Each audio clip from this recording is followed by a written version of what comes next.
Greetings from Paranormal M, the channel dedicated to unraveling the mysteries of the unknown. Don't forget to hit subscribe and turn on notifications for more eerie and thought-provoking stories. We hope you have a thrilling experience. A strange story. A few years ago, I was around 15 or 16 years old.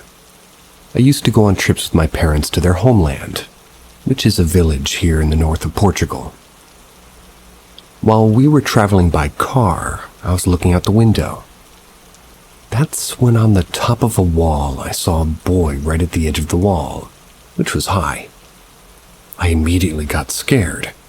I thought it was strange to have a small boy there in that place. A boy of around 9 years old, apparently. Light hair, light eyes. As I found it really strange, I leaned forward to tell my parents to look. That's when I started to say the sentence. I looked again and no one was there. Found that super strange. And no, I wasn't taking any medication or suffering from any psychological illness. I spent the rest of the way thinking about the kid. I want to add that behind the wall there was a field the same height. So it was literally impossible for it to have disappeared into space. The years passed, and at the age of 23, I was just snacking with a cousin of mine. We started talking about dreams. Because there was a dream that she often dreamed, and that left her restless. So let me just point out that I had never told her about that boy that I had seen. Then she starts to tell the dream. Starts talking about a boy with light hair and light eyes. And this was in my parents' village. They were hugging her mother, or my aunt, and cried a lot, always repeating the same sentence, "Don't leave me, please don't leave me." While she was telling me the dream, I was getting goosebumps and immediately associated it with the boy I had also seen in the village. To add more, before my grandfather passed away, he was bedridden. Asked my other aunt, "Who's that boy standing next to you?" My aunt said, "There's no boy here, Dad."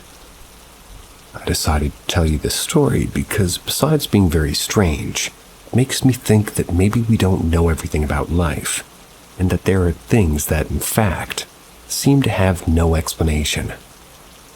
Sorry for my English, I made my best. Hope you understand everything.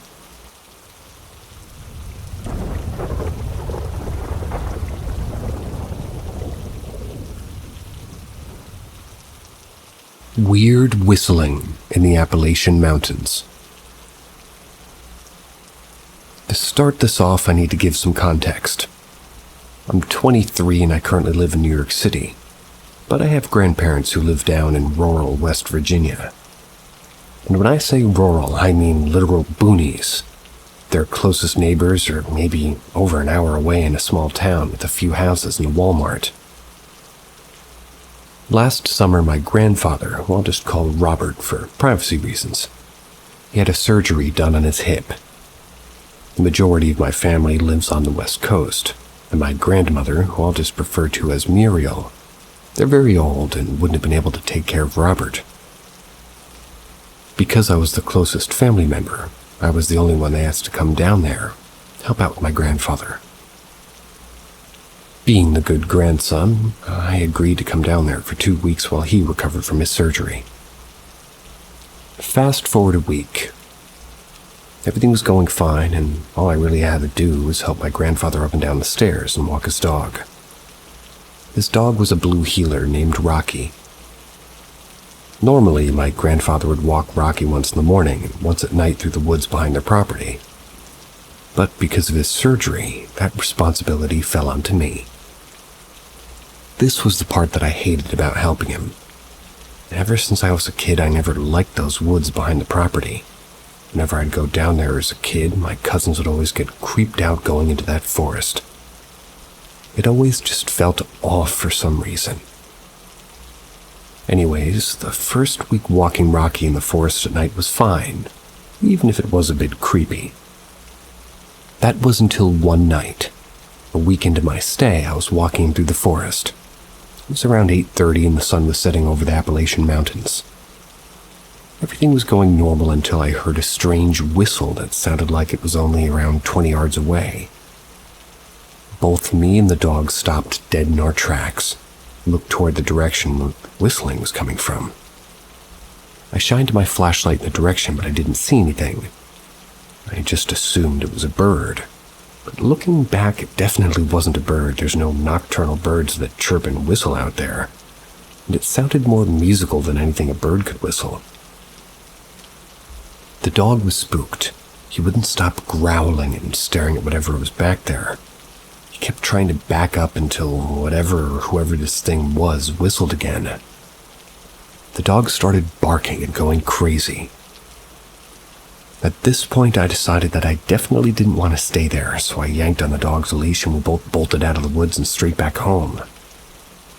When we got back and I told my grandparents what happened, they both seemed spooked. My grandmother immediately asked if I whistled back. I told her that I didn't, and she seemed relieved, but told me that I don't hear anything and to just ignore it. I asked why. She wouldn't tell me, would instead just tell me that I didn't hear anything. I decided not to press it any further, and I went to bed. But I was terrified, and I was wondering what she seemed so freaked out about. The next morning, she told me that instead of walking Rocky through the woods, I could just take him on laps around the house. So that's what I started doing. Every night I would take Rocky for around 50 laps around the house before going back inside. On Friday, the third to last day, I would be there. At night, I was taking the dog for laps as usual. That was until I heard that same creepy whistle behind the attached garage, which was only around 10 yards from the house. This time, I immediately took the dog back inside and locked the doors. The rest of the night, I put my earbuds in and I ignored any more whistling like my grandmother told me to do. To this day, I still don't know what that whistling was in those woods.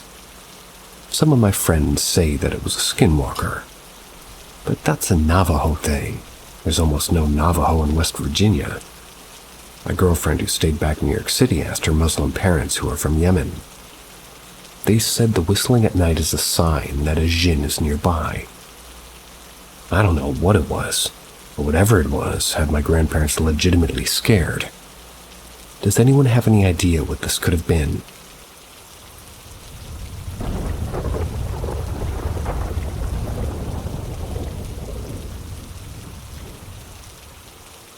My sister died in 1986 and appeared to me in 2013.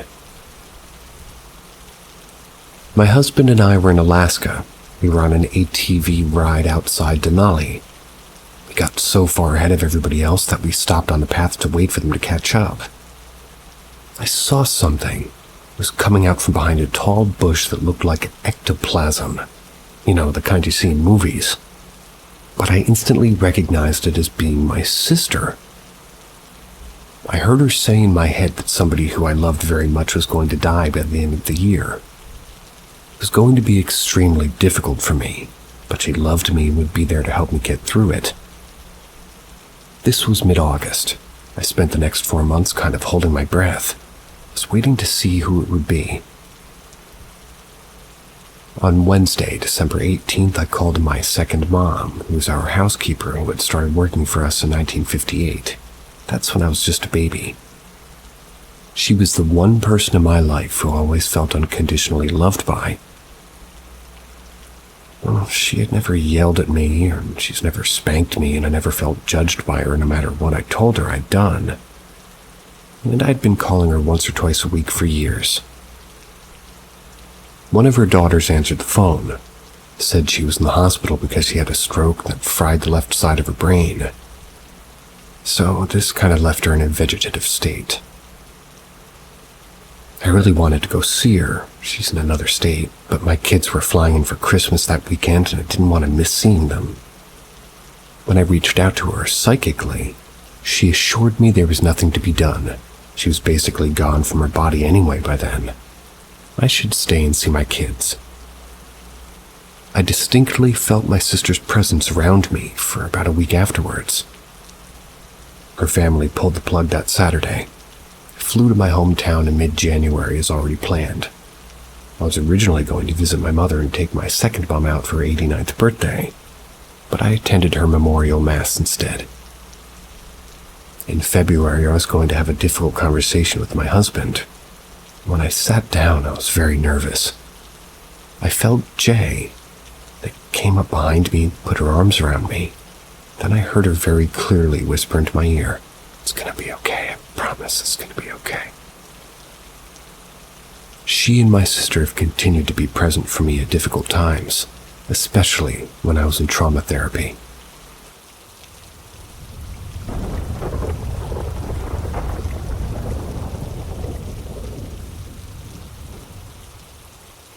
It was a dark and stormy night. Seriously though, it was. I was driving home during a rainstorm late one night. I came across a woman standing by the road next to her disabled car. This was well before cell phones. I stopped and picked her up, and when she told me her name, I felt the earth shake. I clearly heard a voice in my head say, "You will have a daughter, and her name will be," in parentheses, that woman's name. Turned out I had clinical infertility, and after 3 years of trying to get pregnant and having a bunch of tests, the fertility specialist gave me a prescription for a drug that triggers ovulation. I really felt like I shouldn't take it, but it wouldn't be a good idea to try to, backdoor my body if there was something wrong. When I left his office, I went to my local health food store. I sat out in front holding the prescription.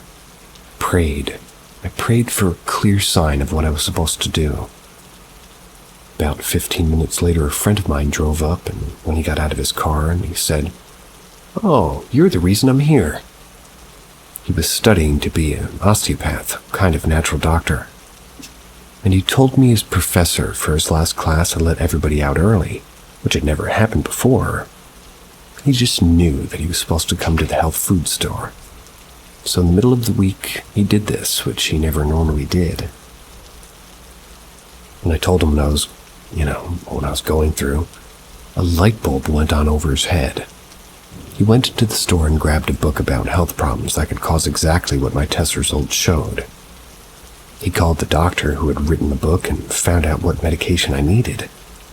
After 3 years, I began trying, and only 4 months after starting the medication, I got pregnant.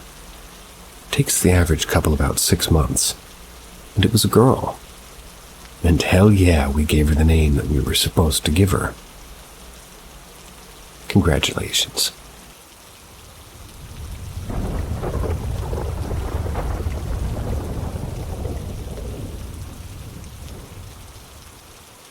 I had a really cool experience when my father died.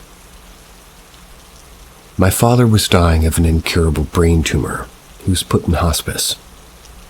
I had gone and visited for a few days, but I had to fly home because it was my turn to get my kids on the custody schedule. When I walked in the door from the airport, my mother was calling to tell me my father's swallowing reflex had stopped. I needed to come back with the kids, so we went the next day. When we got into his room, he was already in a coma. I saw a shimmering ball of energy suspended in the middle of the room about a foot below the ceiling. I scanned it and didn't recognize anyone I knew who'd already passed, but I could tell that they knew him. He knew them. They were just patiently hanging out waiting for him. My cousin picked up my kids and I later went back to my parents' house to put them to bed. Then I rushed back to hospice. I was communicating to my father, "Wait for me, please wait for me."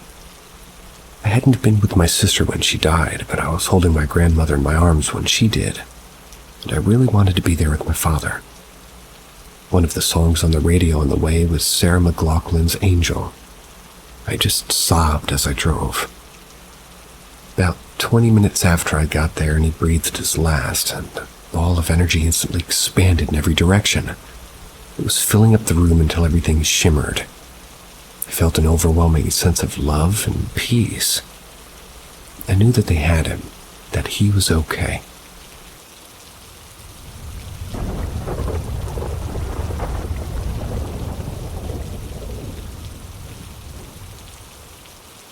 Do demons or spirits travel through bloodlines? I was at the first house I ever lived in, I guess around 10 or 11 years old. Me and my family were packing up in my mom's Honda Odyssey.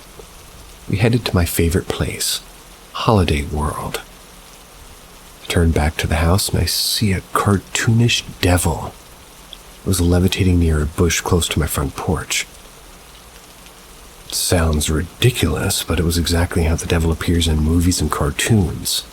Red skin, horns, and he was just looking at us in the car. I stare for about 5-ish seconds and he doesn't move. I get scared, so I look away and then I turn back and of course it was gone. I never said anything about it to anyone in the car.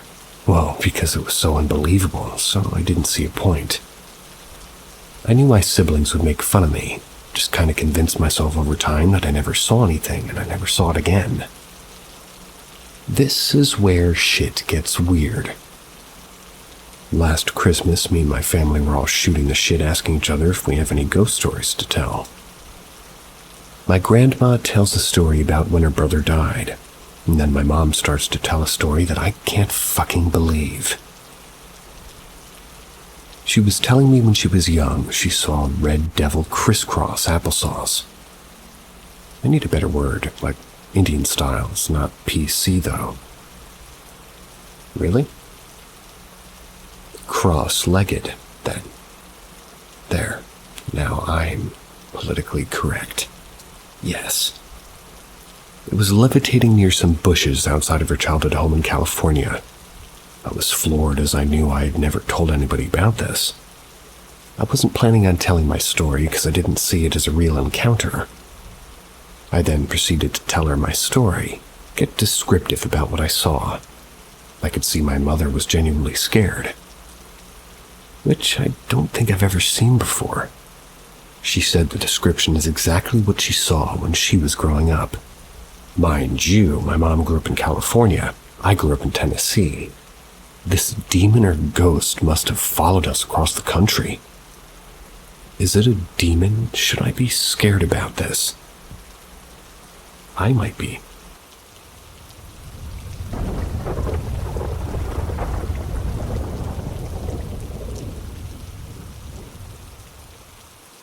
I have a creepy story to tell that still messes with me years later. Buckle up, because this is going to be kind of insane and kind of long. So I've told this story in a few comments, but I didn't really share the full details. Here it goes. Back when I was a kid, my family lived in a pretty old house in Tennessee. The house was built in the 1920s, I believe. The house is kind of shaped in a square.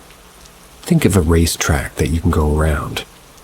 But anyways, my sister and I's bedroom door was in the living room. The hallway was to the left. I used to have recurring nightmares and sleep paralysis of a tall man with a hat coming down the hallway to my bedroom door. I would always wake up before he came into my room. Textbook sleep paralysis story. During the summer, my mom would leave me and my 3 siblings home alone while she worked. She would come home tired, and since she was low-key, had a lot of kids, she didn't like us to immediately stampede her when she arrives home. So anyways, one day we were chilling in the living room watching TV. Our mom was at work and just doing the usual. We heard our mom get home from work early that day. We were happy, so I heard the back door open and she came in talking to her friend on her Bluetooth. She always wore these black leather boots, and we heard them clunking on the floor while she walked and talked towards us. When she was finally almost to the living room, she was at the end of the hallway where I told you guys earlier where I used to see the shadow man in my dreams. Guess what? When we got up to greet her in that spot, she wasn't there. We were all stunned. My sister called her and you guessed it, she was still at work. I didn't tell my brother about the shadow man before, but when I did, he said he saw him too in the bathroom, in the same hallway. I can draw pics of the layout of the house if you guys want. My mom said that she used to hear my little brother calling her name when he wasn't home. I hated that house.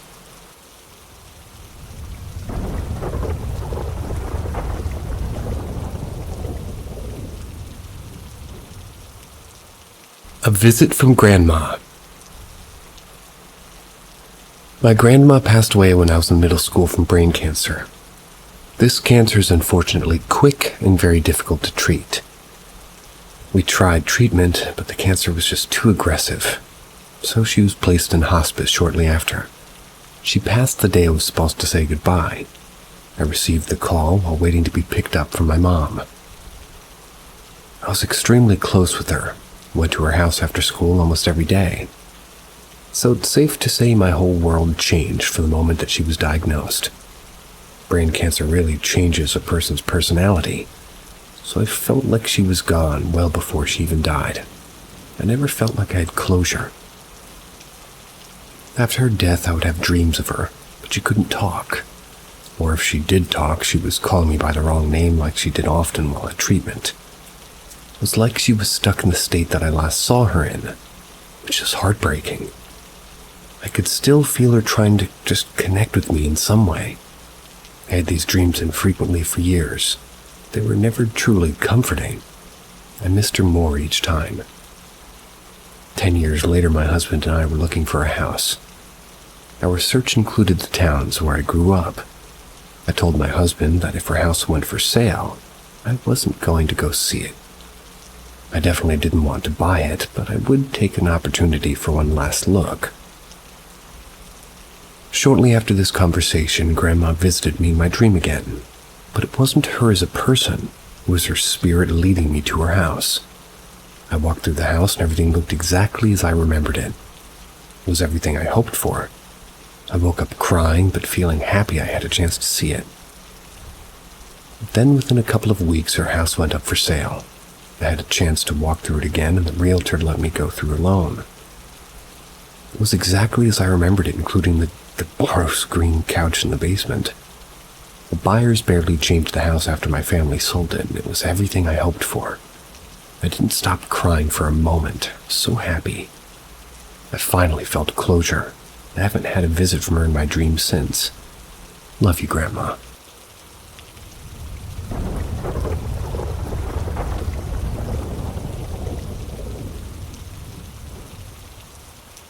My parents' house is haunted, and now I have proof. Going back as far as 2009, I've had just recollectable, strange, and sometimes horrifying experiences at my parents' house. I think it can all be traced back to one stupid event from my childhood. We had a dinky old Dell XPS desktop in the kitchen. Played everything from stupid Y8 flash games to Adventure Quest worlds on that thing, and one day, I was watching YouTube. That's when I saw a Ouija board video. I am incredibly curious and a pretty impulsive person, so when I saw the clearly fake video, I was enthralled. So naturally, I found a dumb, clearly not real Ouija board flash game online, or so I thought. It wasn't real. I had an aunt that had recently passed away, with an incredibly unique way of spelling their name. Naturally, to begin, I asked if there was anyone there, and the game board moved to yes. Cool, I thought. Just like the real thing. I then asked the game what its name was, thinking it would spit out something incredibly vanilla like John. Nope, it spelled out my aunt's name, who had recently passed away. Perfect to her spelling. There's no mention of her on this computer, and she had no social media, and there was no microphone attached to the computer to pick up an audible conversation. This was incredibly odd to me, but I shrugged it off. I then asked one final question. My kid brain possibly overreacted to the answer and forced the outcome with my idiotic decision. I asked. Well, I typed in my aunt's name. The board answered yes. Hello, and then my name. I quickly closed the web page. I didn't know it was up until very recently. This may have been what invited what terrorized me for 10 years into my parents' home. This computer, not a month later, exploded, literally, spilling Adventure Quest worlds when it decided to go up in electric shock and lost all power. For those that might say it wasn't just an electric thing, just wait. 6 years later, my father wanted to upgrade the computer as a Christmas present. And opening it up, we discovered the only part of the system that had any damage was the processor. The processor was blackened, showing signs of a clear electrical fault. However, the motherboard socket was completely clean, showed no damage, and it worked when a replacement chip was socketed. Not uncommon, but not really common either. Strangely, the CPU cooler had no signs of damage either. It also worked flawlessly. I also had a laptop plugged into that same wall socket for 4 years. Never had that fault. Let's get back on timeline, though. The next few events may be slightly out of order from when each were encountered. They were quite a while ago. The first event that occurred that I can remember happened when my parents were out of town. I think they were in Vegas for a weekend. My dog and I were chilling in bed watching YouTube. That's when my bedroom doorknob wiggled for a second before my door was thrown open. I saw what looked like a shadow of a person run down the hallway. No footsteps accompanied the shadow. I got up and checked the house. There were no unlocked doors, no smashed windows, no open windows, nothing. No signs of forced entry anywhere. Even if a window was open, there's bug screens on every window. No chance of getting those off. Tried one time when I was locked out. The strangest part of this event is my dog, who showed no reaction. I hear all the time about that dogs can detect these things and react even when nothing is visible or out of the ordinary, which makes me wonder if this thing was in fact a familiar, maybe a relative. The second event that occurred happened shortly after the first. I was laying in bed, and this time at my parents' home. I was staring at the ceiling with my arms outstretched, trying to fall asleep. That's when all of a sudden a tiny light ball, which was absolutely hovering in midair and it was bobbing up and down, flew across the room above me. It disappeared around my outstretched right index finger. I then noticed that my finger had gone numb, so in a panic I went and got my dad, who came back and checked outside for any light sources. Even though it is a suburban neighborhood, there's no light sources that shine into my old bedroom window, and I had blackout curtains. There was no way. He told me to get some sleep. I lied back down, and the second I was comfortable, I saw the ball of light fly away from my hand and back the way it came. The feeling in my finger came back. I genuinely have no idea what happened here. And this event was genuinely the most horrifying, and one of the only ones that my Great Dane, bless her heart, reacted to. There's tons of other minor events like knocking, misplaced wind gusts, temperature drops in certain areas of rooms, and even items being knocked over or thrown. But in an effort to keep things short in this post, we'll omit those. It must have been 3 a.m. or close to it. I was having one of my childhood favorites, eating a bowl of cereal in your undies while watching the Yogscast. What is a Yogscast? Nights. I usually did this a lot sooner, but tonight I was in the kitchen till around 3 a.m. eating my cereal, watching Yogscasts, Sips and Shin's Tekkit series for the millionth time. Okay guys, I'm feeling pretty old right now. Anyway, when I noticed, I was cold, extremely cold, colder than I should have been. Even though I was in my undies, it was still a summer night in a dry, hot climate. I decided that was enough of a kicker to go to bed, put my things away, and made my way towards my room. When I opened the door, my Great Dane was up, but not standing, but head up, body laying down, staring at the edge of my bed. Thought it was odd, but brushed it off and settled in. I put my head under the blanket, which I normally did if I was very cold, and made the mistake of looking toward my feet. Something was staring back at me from under the blanket.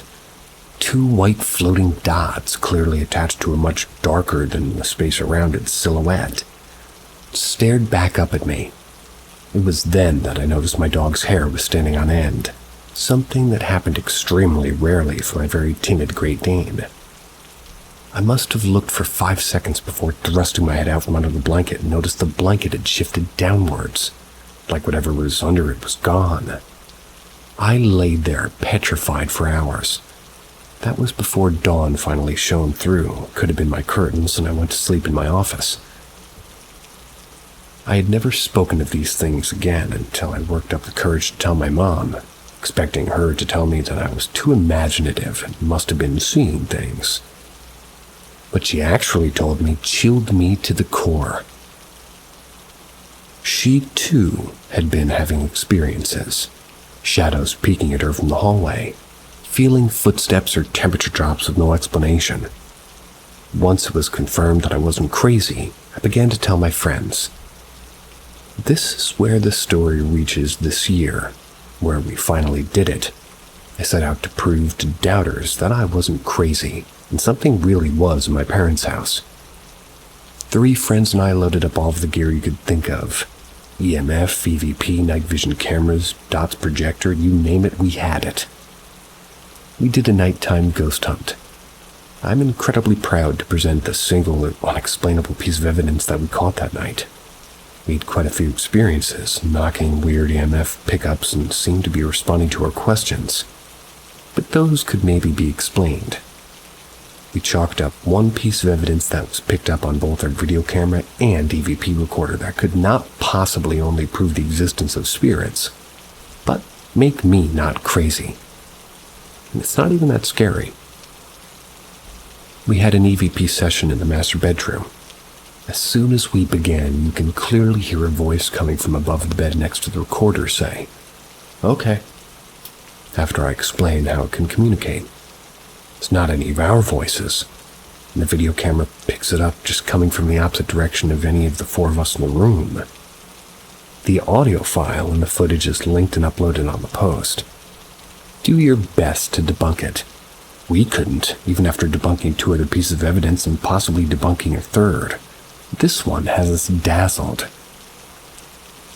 A weird part about our hunt was some of the oddities that occurred. There was an instance where multiple times through the night we received a clear EMF response to the question, "Are we in danger staying tonight?" I also found myself getting incredibly agitated the longer we stayed, to the point of screaming and getting incredibly frustrated with small things. And I'm not really, known to be an angry person for any reason, at least to that extent. My friends also felt different emotions, like one friend who I'll call Jay. He says that he was just getting more and more depressed and drowsy the longer that we were in the house. Once we piled into the car to leave, it was like a huge weight was lifted off of his shoulders. He also had one instance where the camera was using to record, and the one that we used to make the footage uploaded with the post, it died at half the battery. That's when I was doing a solo EVP session in my old bedroom. It wouldn't turn back on until we got back to my house, where it was very clearly at half battery. That's not where it ends. A week or so after our hunt, my mom called me in a panicked state. She had very clearly heard something open her bedroom door. She was in the living room. It walked through the hallway and kitchen into the living room, comes up to her, grabs her foot, almost trying to pull her, maybe lead her. And may I also add that her 3 usually very timid Boston Terriers were going crazy batshit. One of her dogs appears to be permanently on edge, being terrified whenever they're in the house. So we're going back, better equipped, better prepared. We're doing a more thorough lock-in in 2 weeks. Better cameras, more equipment, less bodies, more time.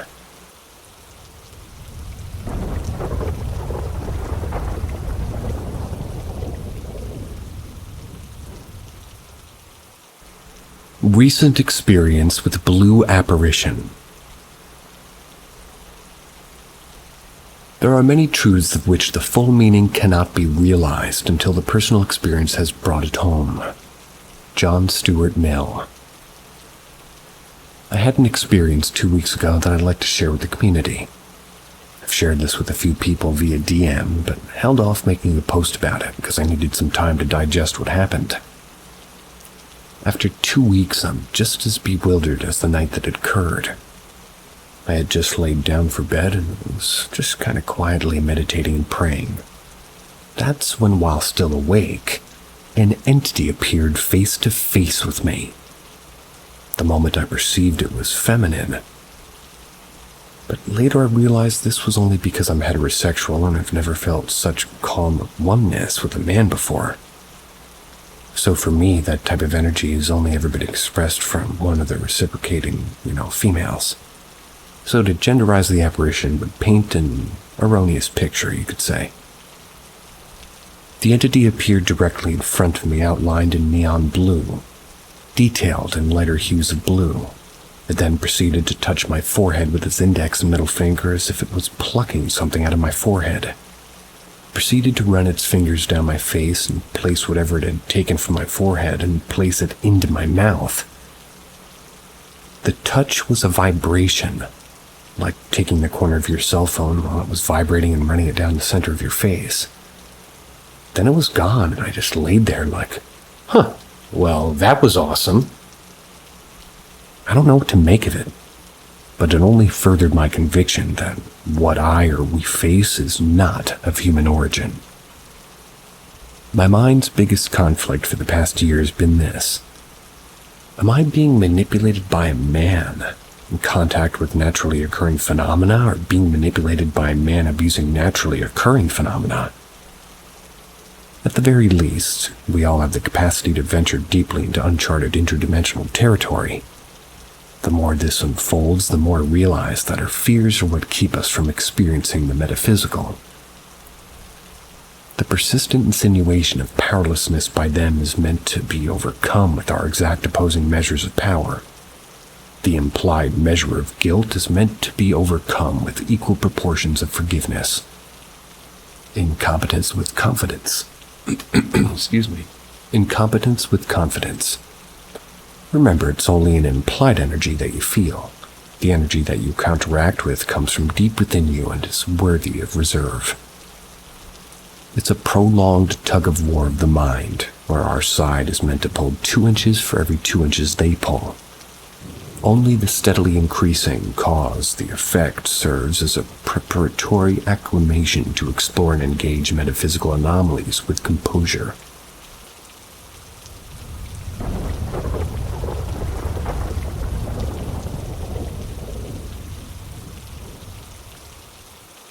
Paranormal phenomena after a death. Hello everyone, I'd like to share with you an event I experienced in my life in 2004 when I was 8 years old. I'm a pragmatic person. I don't believe at all in the paranormal. Let's say I leave a 1% possibility because I love the universe itself. What I'm going to write is not incredibly in fact, however, it is disturbing me quite a bit when we know it. We're all rational people. It happened in 2004. My cousin had a car accident around 2 a.m. The violence of the shock put him into a coma immediately. He had a brain shock. The first disturbing event was that his cell phone called his mother at 2:05 a.m. and hung up immediately while he was unconscious. This was directly after the shock. As for the other passengers, they died directly on impact. They didn't have their belts. A few months later, he was in a coma and died from his injuries. The burial takes place, and so far everything is normal. My cousin, younger than her late brother, didn't return to the cemetery after the burial. Probably too shocked and sad. I remember going to my aunt's house every day because my parents supported her. Except that one morning she called us in a hurry because the frame of the family photo had turned over in the night. Every night it was the same, and this phenomena stopped as soon as my cousin returned to the cemetery.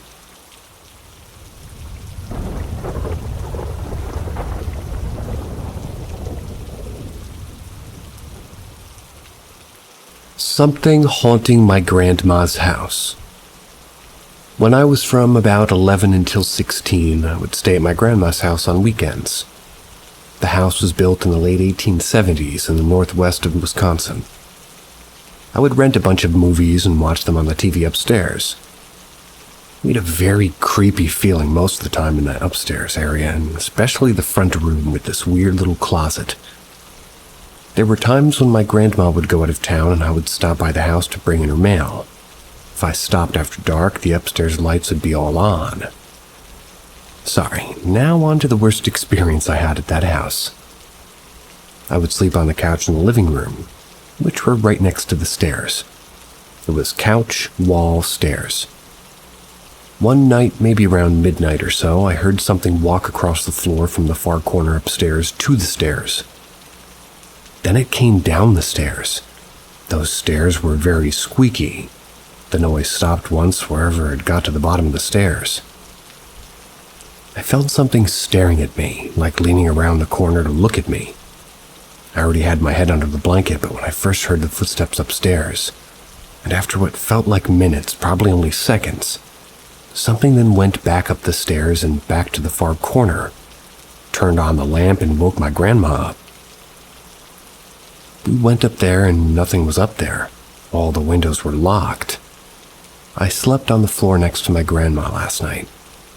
I've always wondered if I would have seen something staring at me if I looked.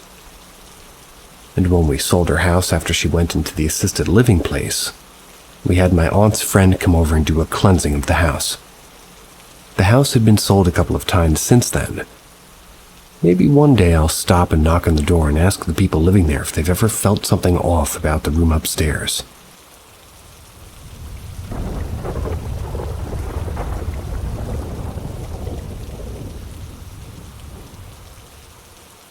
A couple of experiences at different houses. My parents built their house in 1994. Never had anything happen until after my brother broke up with a girlfriend. We think the ghost that was at her house attached itself to my brother. The night my brother graduated high school, he went to a house party. He was very drunk but left the party alone. Everyone would guarantee that he left alone. He passed out while driving and crashed his car. He woke up and climbed out of the seatbelt in the sunroof. He told the cops a kid named Mark was in the back seat. After my mom picked him up from jail, he tells my mom that, tells him this whole thing. He swears that he didn't put his seatbelt on, but he had to climb out of it in a ditch. And after that, we started seeing Mark around our house. He would do little pranks. The only time I saw him, I was sitting on the couch watching TV. Out of the corner of my eye, I could see some kid standing at the top of the stairs looking down at me. I was home alone. I looked, nothing was there. The pranks were freaky, but not scary. My brother's stereo turning on full blast, a corded home phone ringing in the box in his closet, or a full can of pop just tipping over. My mom told me Mark one day that he needs to move on and he's no longer welcome after she woke up in the middle of the night with him standing next to her bed. Nothing had ever happened after that. The other freakier thing that happened to me was at my wife's dad's house after he passed away.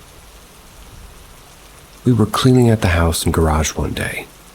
I was walking outside and noticed a flat stone half buried in the yard. I lifted up and it's a gravestone. My wife's great-grandpa.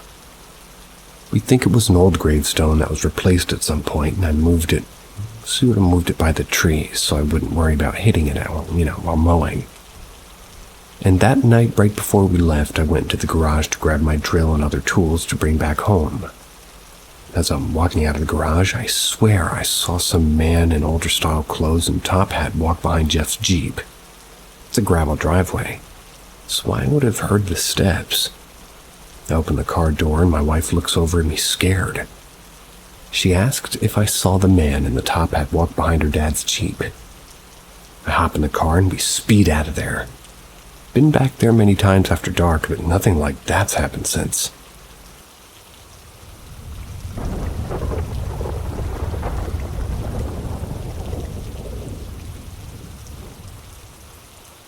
Three animal experiences.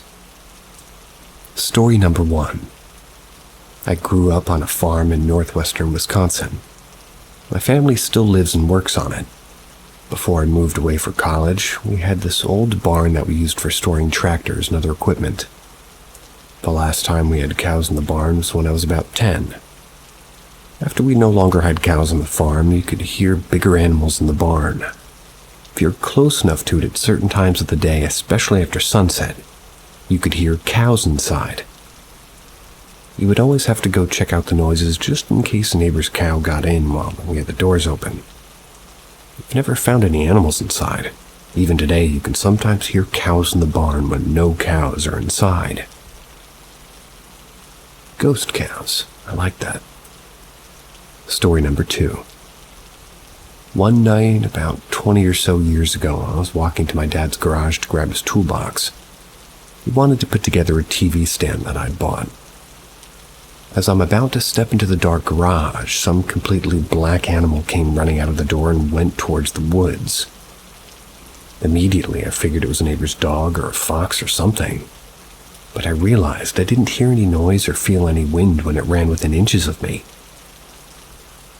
Where I was when it ran by, it was gravel, so there's no reason the thing wouldn't have made any noise as it ran by. Final story. My cat died when I was 20. My cat was just under 2. The next weekend, I went to my parents' house to stay a couple of days and do laundry. I was there Friday night until Sunday night. Saturday morning, I was woken up by what I thought was my parents' cat jumping on my bed and wanting pets. I reach out and feel an animal there and pet it and open my eyes. There's nothing there. But you can see an indent on the blanket where something was. I remember my door was shut so that their cat couldn't come in and freaked me out. The next morning, the same thing happened, except it pushed against my chin to wake me up and I could hear purring. I'd like to think it was my cat coming to say goodbye. I told whatever was there not to come and visit anymore, and I'm glad it came to say goodbye though. Never happened again.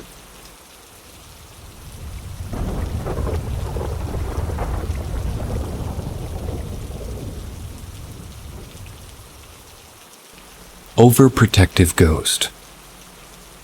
Back in 1937, when my grandparents were newlyweds, my grandfather, an Air Force pilot, was stationed at an Air Force base in a faraway town where my grandmother didn't know anybody. She was all alone all day, doing house chores, and she would wait for Grandpa to come home. Being a pilot, Grandpa usually came home after dark, and Grandma was scared of being at home alone after dark since there wasn't even electricity at home at the time.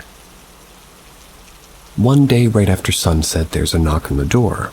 When she answers, she sees an old bearded man standing outside. She asks him who he is. He tells her that he's there to protect her. She shouldn't fear him. He then tells her to close the door and not to be afraid of anymore, or rather afraid anymore. Apparently because he will be guarding the house. So, thinking old man is someone my grandpa sent, she does as he asks. When Grandpa comes home, she asks him about the old man. Grandpa tells her he didn't send anyone or have seen anybody outside their home. Next day, the same thing happens, and the day after.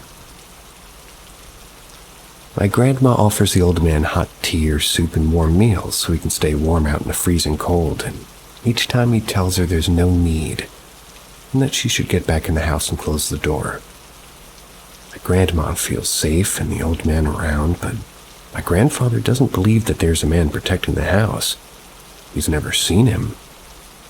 He asks around the neighborhood if they know or have seen such a man, and everybody but one old neighbor says no. The old lady neighbor tells him that there is an old wives' tale about their house being built on top of an old mage's grave. Grandpa calls it superstition, but Grandma completely believes the old man might be the old mage, so she continues to offer him food, water, and drinks every day. One night when they're in bed, Grandma tells Grandpa again the old man is still protecting the house, and that she sees him, talks to him daily, but he never accepts tea or food from her. Grandpa gets frustrated and scolds Grandma to cut it out with the crazy stories. He tells her that he will take her to a doctor, as he doesn't trust her mind anymore. Wrong move. So at that moment, the bed starts shaking so uncontrollably that they think it's an earthquake. While in shock, Grandma sees the old man appear in the room. He tells Grandma to calm down and tell Grandpa to leave the bed immediately, or otherwise he will take further actions. He tells her that he's there to protect her, even from her husband. Grandpa no longer has rights to share the same bed with her or even touch her with that attitude. Talk about an overprotective father figure. So Grandma tells Grandpa to sleep on the couch for the night, and the shaking stops once he steps outside the bed. In the following days, the bed shakes every time Grandpa tries to get into it, and either a shoe is thrown at him or he trips and falls every time he tries to touch Grandma. Grandma tells him that if he wants his husband privileges back, he has to apologize to her and the old man. Naturally, Grandpa apologizes and is finally able to get into bed, but he's so freaked out at this point that he moves them to another house. Grandma didn't tell us what happened after they moved, but Grandpa never questioned Grandma again. I like that.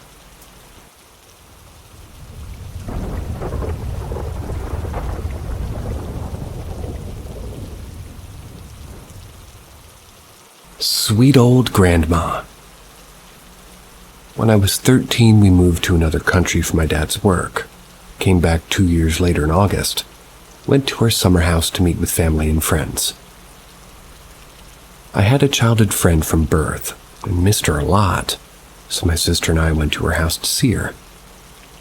She had the most stereotypical grandma, a sweet old lady with her white hair in a bun, wearing an apron at all times, and constantly giving us juices and cookies when we played outside.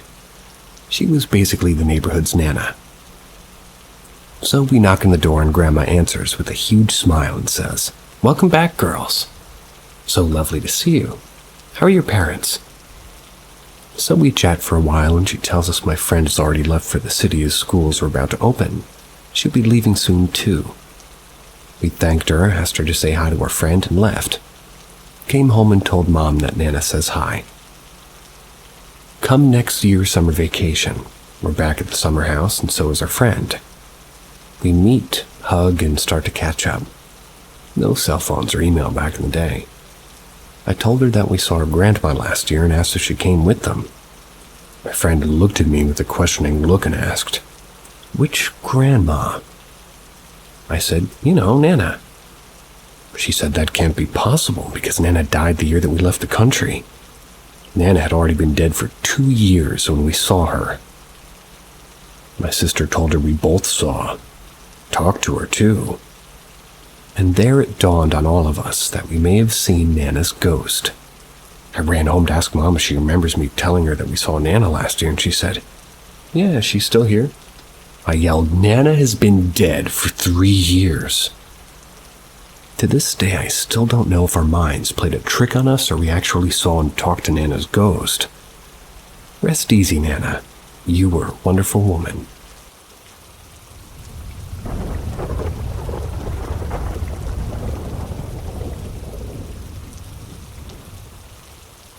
Strange woman appeared next to us. I'm a 24-year-old female now.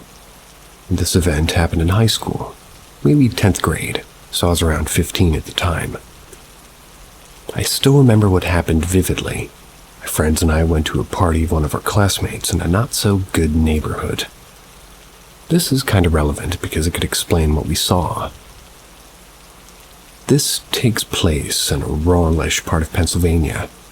This area is known as very low income and pretty drug infested. Immediately when we pulled into the neighborhood, we all felt that the vibe was off. Now, this area isn't necessarily unsafe, just rural, dark, and unsettling. So anyways, we attended this party. I feel the need to state that we were drinking, but not one was necessarily intoxicated, maybe a little tipsy. We decided after a little while to leave and packed into a friend's car. I remember how freaked out we were just driving through the neighborhood to leave, but no one could necessarily explain why. We thought we were just freaked out by the dark.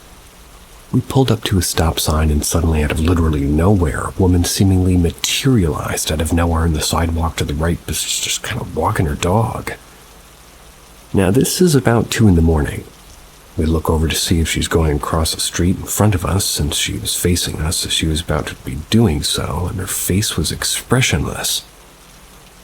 Then suddenly she lifts her right foot about 90 degrees into the air as if to take a large step off the sidewalk towards her car. Opens her mouth and fully unhinged her jaw. Before she could even take the step toward the car, my friend floored the gas. We didn't even turn around to see if she was still there. We all slept on the basement couch together that night because we were terrified. Either she was on hard drugs or we saw something supernatural. Either option is equally as creepy. Agreed.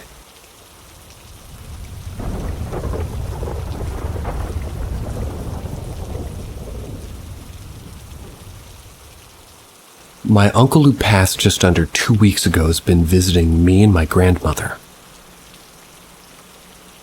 So on the 27th of June, my uncle passed away at early hours in the morning due to a sudden and big heart attack. It took a few days for me to sort of process what happened. And I felt the same feeling of when my friend visits me, that I could feel him here. When my friend died, I felt her anger and how upset she was, and I felt scared. But with my uncle, it feels different, almost peaceful. Anyways, back to the story. I was struggling with life, and I asked for a sign. Then a few days later, my uncle visited me and told me, "I'm okay, please tell everyone that."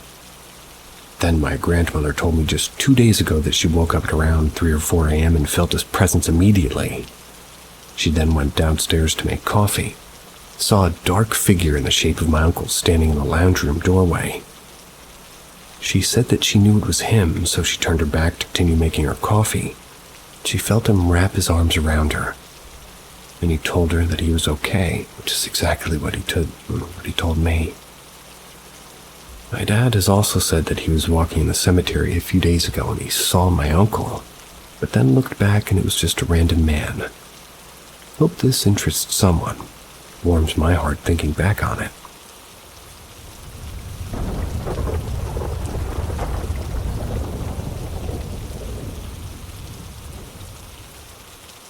I saw a little girl last week while teaching a class. Apparently, I'm the only one that saw her. I teach ESL and computer classes to a non-native speaker. Sometimes this entails going to a student's home or meeting at the library. I can usually feel what I consider to be energy, and on one occasion, I saw a black and white Native American girl at my best friend's, which I assumed to be her son's girlfriend. It later made sense as she has these things that are moved around at her home and such.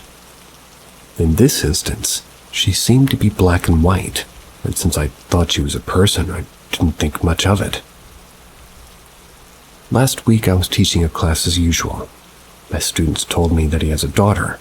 During the class he introduced me to his cousin. Being close to the 4th and the fact that I had heard other noises in the apartment and the complex, I made the assumption that we weren't alone. At some point as my student was typing and I was correcting something, I turned to the sound of a little girl which made eye contact with me and I assumed it to be his daughter. She was about 5 years old and had long hair and a half ponytail. I saw her clear as day. She suddenly moved to the partition and ran away. Once her class was almost over, I asked the student about his daughter, to which he told me that she wasn't there, and it had only been his cousin. I felt really weird and decided not to say anything to him until I see him this week. Guess I'll never know.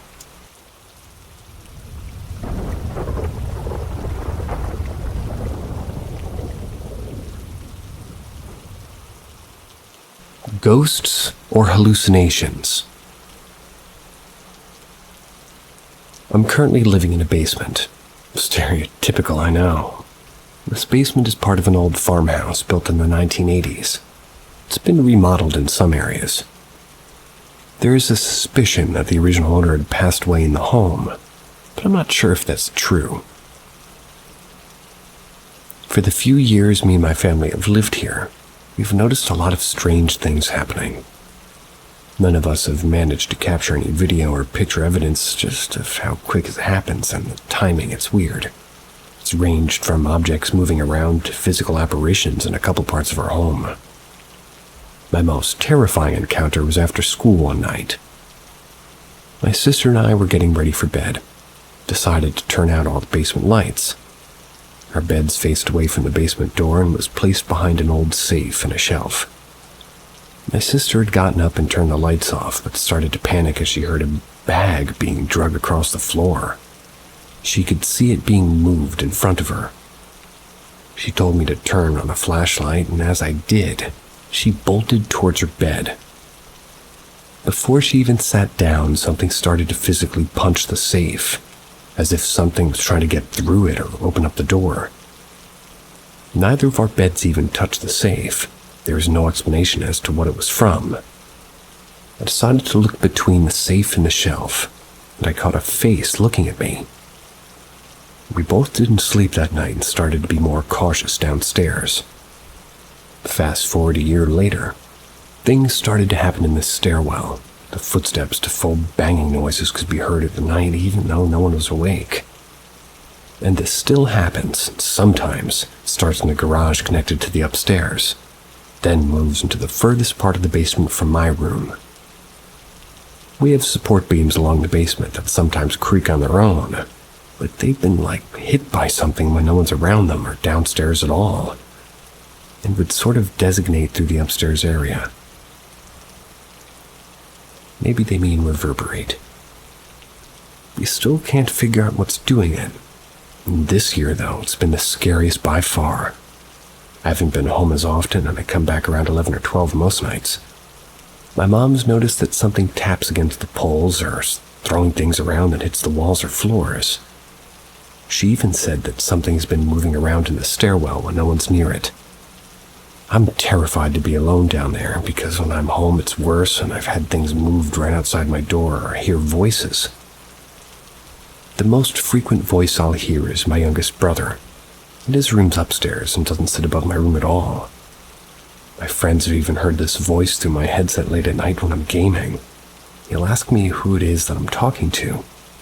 I've tried everything I could think of to make this stop, and everybody just thinks I'm crazy.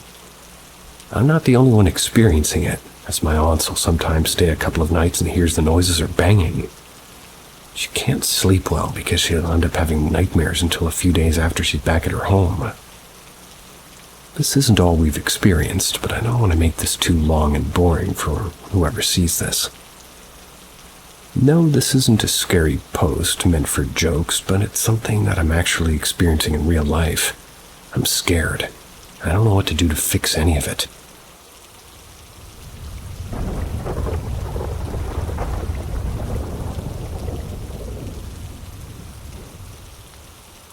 My ride with the skinwalker. It was mid-October 1992. I was riding home on my motorcycle from seeing some friends.